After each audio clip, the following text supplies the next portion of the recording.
Happy Mother's Day, y'all. Yeah. Sure was nice getting to see Dany spend some quality time with her last surviving child / lizard of mass destruction. Really warmed the heart and lungs and all the other body parts of the peasants she mercilessly roasted. What the fuck, man?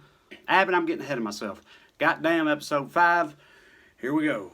So we start off this week with the Master of Whispers, the sneakiest sumbitch in all of Westeros, just going full-on Real Housewives with it. But what I tell you now is true.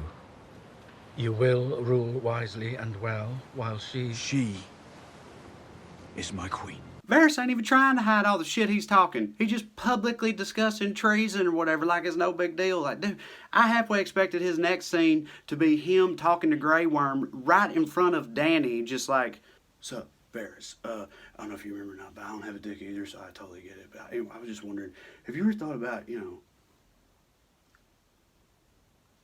what I mean? Never. I mean, why not? The end result would have been the same. It was me. I don't know what I'm saying, man. Like, it just doesn't make sense. Like, what did Varys expect to happen with this? Like, this is just not the type of thing that his character would have done before. Mother of dragons. Sentence you to die. Oh, shit. Okay, never mind. I'm back in. And speaking of getting back in, what the fuck is Jon doing?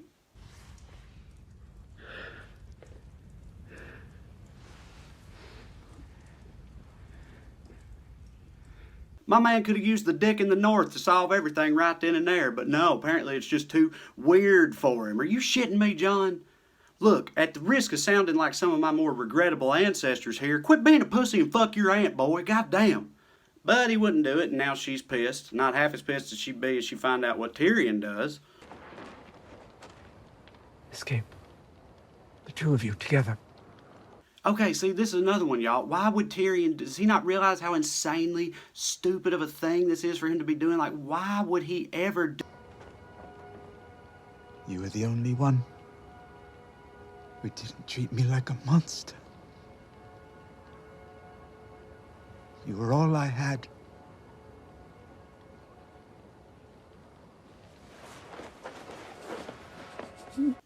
Okay, never mind, I'm back in.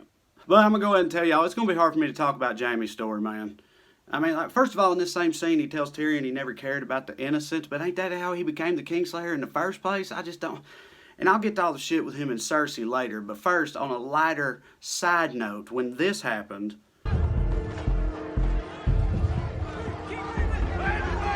My wife turned to me and goes, "Why did he do that? It's not like he can't use his phone or something."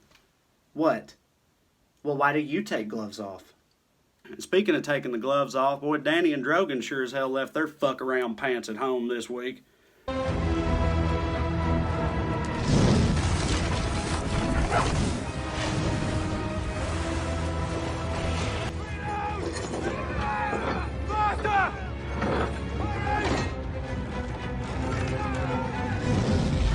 Pretty fucking hardcore. But also, I like to imagine the strategy meeting before all this.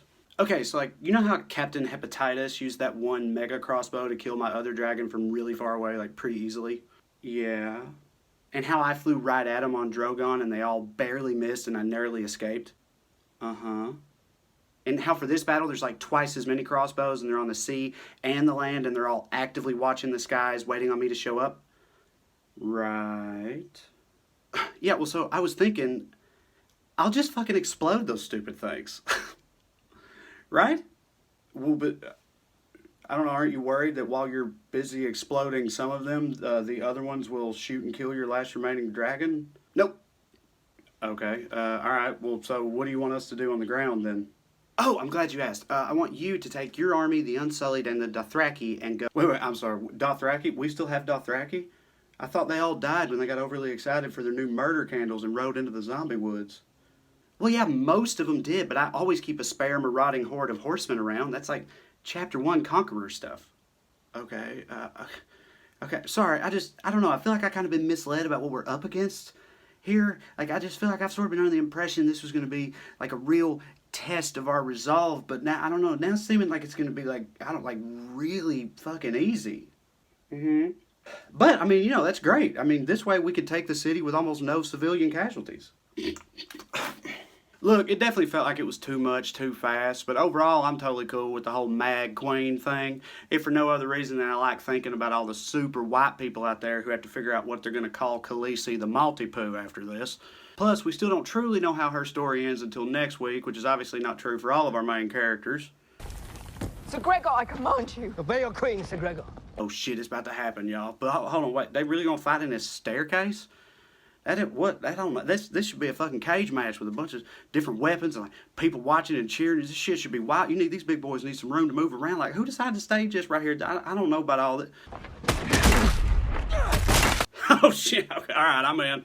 Fight ain't even started yet, and shit already got real. Even Cersei knows better than get in the middle of this shit.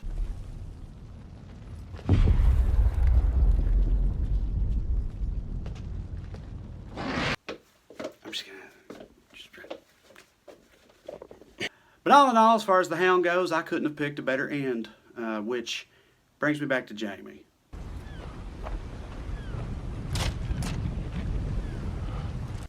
Oh, okay, so Jaime's using the secret route to get to Cersei. All right, makes sense, makes sense. Here we go. Kingslayer! Oh, no. Fucking Captain Jack Spare Me's here. But at least Jaime ultimately kills that motherfucker, and the way he died wasn't as cringy as I thought it might be personally. I'm the man. Y'all, no shit, I thought it was going to cut off right there. His last words were going to be, "I'm the man," and it was going to pan out, and we'd see that his dick was out for some reason, and that was going to be the end of your run. That's what I thought was going to happen, so I'll take what we got. But back to Jaime. He continues on to Cersei, and I'm not going to belabor it. We all saw what happened.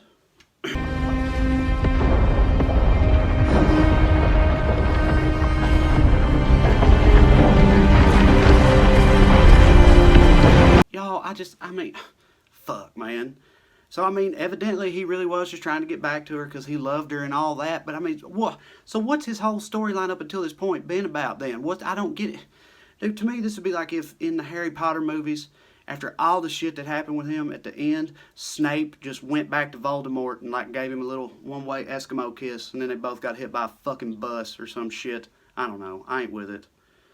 But, oh well, what's done is done. They're dead, and Dany's evil, and Arya got a new horsey, and we only got 1 week left. 1 week left until I see y'all at the finish line. We find out what ultimately happened with our remaining characters. Of course, one of the biggest questions, at least for me, will Tyrion be able to redeem himself as the smartest man in Westeros or not? I don't know. We'll find out. I'll see y'all there. It was me.